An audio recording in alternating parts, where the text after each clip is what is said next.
This is what's left of the lamb joint that we had last night. Now we've since stripped off the remaining meat, and the bones will now be used to make stock, and then they'll be dried out and crushed to make bone meal.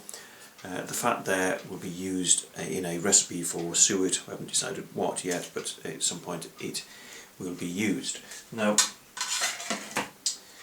this is the meat that we took off the joint after we'd had our dinner last night, and as you can see, that has now been minced.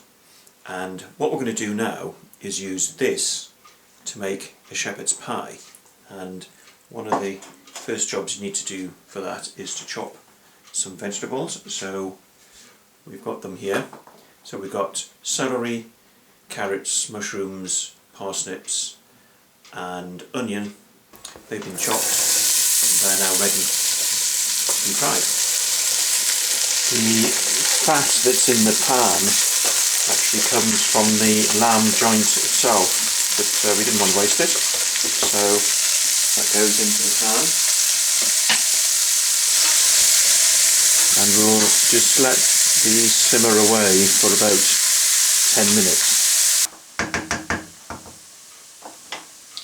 What we're checking for is that the vegetables have softened through, and we've had about 15 minutes, so a few minutes longer than we originally expected.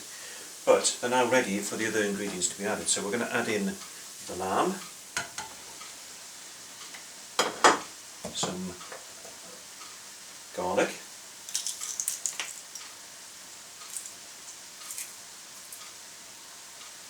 and then, sadly this is cheating a bit, we don't have any of our own tomatoes left, so we're going to stick in a can of tomatoes,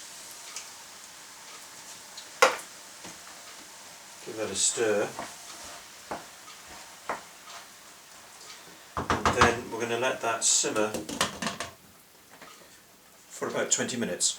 It's been about 5 minutes since I added the lamb, and I think that looks a little dry, so what we're going to do is add in some of the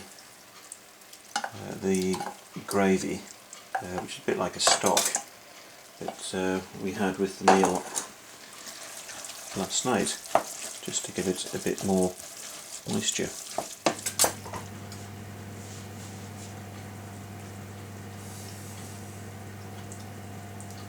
Just checking to make sure the vegetables are cooked through, and they are.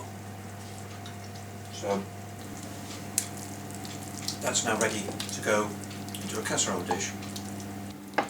This is a pan of mashed potato that we made earlier this evening, and this is some of the ricotta cheese that we make from the milk that we get from our goats, and we're going to add a bit of this into the mashed potato.